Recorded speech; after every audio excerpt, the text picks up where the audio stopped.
After an 0-5 start, the Mariners are only 2.5 games behind division-leading Oakland after a 4-2 homestand. The M's have today off as they head out on a 6-game road trip with stops in New York and Baltimore. As for yesterday's game, the M's erased an early 2-0 deficit to go on and beat Milwaukee 8-3. But the highlight may have come in the 8th inning. Prior to the game, fans received souvenir baseballs. Then in the 8th, Ken Griffey Jr. received an intentional walk with runners on 2nd and 3rd, prompting disgruntled fans to hurl their souvenir balls onto the field. Players cleared the field until the mess was cleaned up. Fortunately, no one was hurt.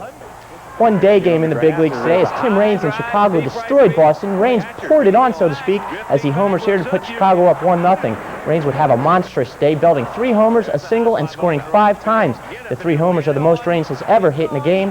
Raines has 11 hits this season, with 10 coming against Boston. The big man Frank Thomas adds his 6th homer of the season, and Chicago has no trouble as they cruise to a 12-1 victory. And if you didn't see it last week, Montreal's Pedro Martinez had a perfect game going when he hit Cincinnati's Reggie Sanders. Well, Sanders took exception and went after Martinez, starting an all-out brawl.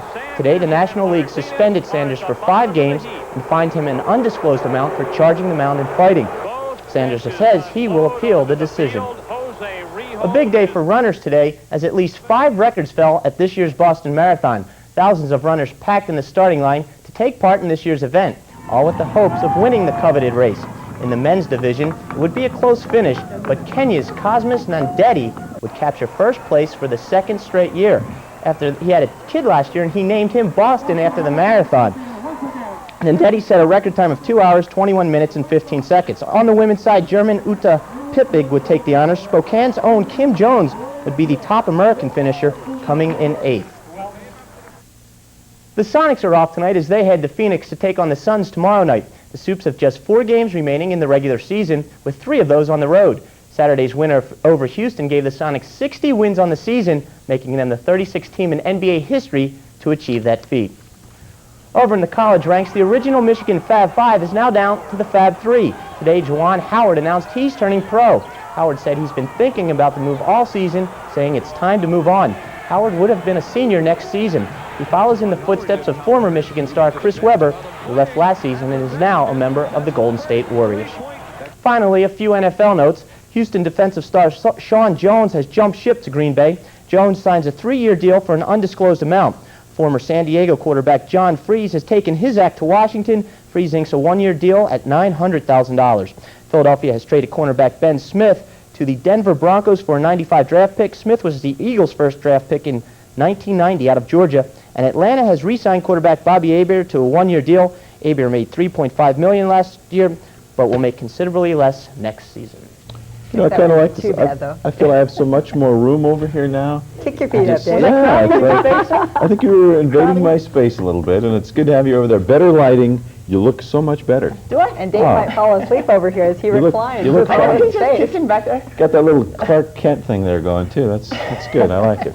Nice job, Paul. Very nice. Can you hear me?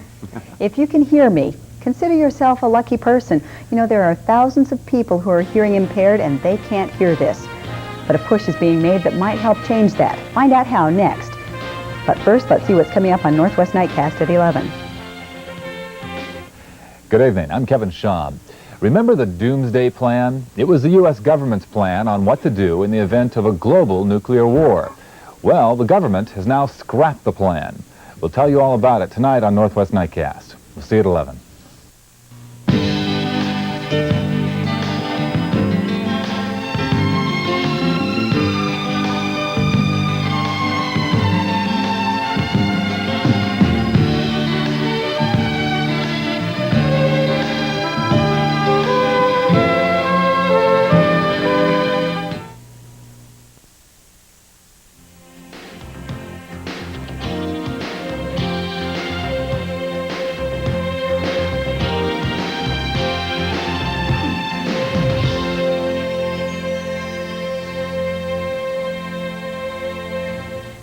A local audiology clinic is hoping to collect 200 used hearing aids over the next few weeks, and hopefully it will help people who can't afford hearing assistance.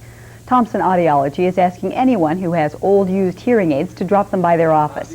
Now, the units are going to be sent to a national nonprofit group called Hear Now. That's where they'll be refurbished and distributed to the needy people who need them all around the world. Well, we see a lot of people who have problems with their hearing. That's our job. And a lot of those people just don't have any financial wherewithal to pay for hearing aids. And there's those people who are caught in the middle, really, because people who are very low income have government support to purchase hearing aids. And people who are higher income can afford them for themselves, but there are people who are in the middle that just can't do it. Here Now hopes to collect 20,000 hearing aids in this national campaign. Thompson Audiology is going to also provide services free for those who qualify for the refurbished units. If you'd like to turn one in or get more information, call 248-0933. It's a good idea. Real good idea. Hey, that's it for now for us.